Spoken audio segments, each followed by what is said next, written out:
xasan aadan samatar macallinkii muunada iyo milgaha u yeelay fanka mucjisadii masraxiyada jiliinka ee mimbarka mid la mid laga waayay ayaa maanta malafyadiisa ka qaatay miidaanka fanka wuxuu u jahaystay mowracyada iyo masaajida cibaadada alle fanaanka codka guuxa leh ayaa foolaadka iyo furaha fanka Soomaalida soo ahaa 50kii sano ee la soo dhaafay wuxuuna kasbaday maanka malaayiin mucaashaqiin oo jiilkiisa iyo jiilka dambaba leh muddo uu ku raaxaysanayay masraxiyada madadaalada caalamka iminka wuxuu u diga rogtay meerinta quraanka kariimka iyo mawlidka rasuulka sallallahu alayhi wasallam waana mawduuca ugu weyn ee miisaanka xasanaadkiisa uu ku kordhinayo ka hor maalmaha mawdka shalay hadduu ahaa kan fadhiga looga kaco marka uu masraxa soo fuulo maanta wuxuu noqday fanaankii ugu dambeeyay ee mikrofoonka tuura tubta le iyo toobadana u jahaysta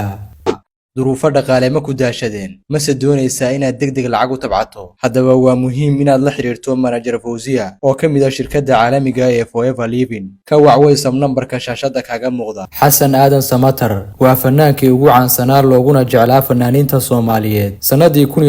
1953 ayuu ku dhashay degmada Dinsoor wuxuu lahaa hibo faneed oo heerkeedu sareeyay taasoo soo bidhaantay waayadii uu ku barbaarayay magaalada Dinsoor ee gobolka Bay isagoo yar ayuu isku dayay inuu heesa dhaqameed markaasaa bulshada iyo barbaartuba u sacabtuntay dumarkuna mashxaraad ku garab joogsadeen wuxuu soo caanbaxay sanadihii 70aadkii kolkii uu golaha murtida iyo madadaalada qaranka kaga qayb galay barnaamijkii la oran jiray heesaha hirgalay ee lagu tijaabinayay hibada iyo halabuurka dhalinyarada Soomaaliyeed isagoo ardaya oo dugsiga sare ka dhiganaya magaalada Muqdisho mar qura ayuu tiyaatarka qaranka u qabsaday sidii qorax ka soo dhex baxday meel mugdi ah waxayna taageerayaashii u riyaaqeen codka dhumucda iyo lixaad kale ee ku dhex duugan wiilkan dhalinyarada heestiisii ugu horeysay ee uu ku caanbaxayna waxay noqotay sida hogosha roobka dharaarta dabadeed caruur iyo cirooleba waa laga daba dhacay fankiisa waxaana loogu caanashubay inuu yahay boqorka fanka Soomaaliyeed cid garab istaagta mooye cid ka hortimaadana dunida guudkeeda waa laga waayay xasan aadan samatar ayaa ugu dambeyn ku dhawaaqay inuu macasalaameeyay fanka fawaaxishta leh kaasoo uu muddo dheer calanka u siday wuxuu sheegay inuu alle u toobad keenay dambi dhaafna weydiisanayo isagoo tilmaamay inuu 2 jeer dhameeyay quraanka kariimka haddana uu diyaar u yahay inuu tafsiir ka barto xasan aadan samatar oo uu heliyo Sheekh Kinyawi ayaa sheegay inuu soo arkay xumaan iyo wanaagba waxa uu fanku leeyahay isagoo tilmaamay masaajid ku yaal wadanka Djibouti inuu ka bilaabay xifdinta quraanka kariimka allana uu dambi dhaaf weydiisanayo waxyaalihii uu kaga horeeyay fanaaniinta jiilkiisa ayaa lagu sheegay inuu ahaa fanaan ay fahmaan Soomaali oo idil maadaama uu ku heesi jiray lahjadaha mayga iyo maxaatiriga waxa kaloo fankiisa shumaca u shiday inay heesaha u curin jireen abwaanadii waaweynaa waagii uu ka mid ahaa hoobalada waaberi dadka jecel heesihiisa aadkana ula jalbooda fankiisa ayaa sheegay in heesihiisu ay yihiin kuwo aan kala dhicin oo xula laguna laray muusig macaan iyo laxan la soo xulay waxa kaloo iyana heesihiisa bili jiray muusiga maadaama ay si weyn isula jaan qaadi jireen isaga iyo muusigiistaha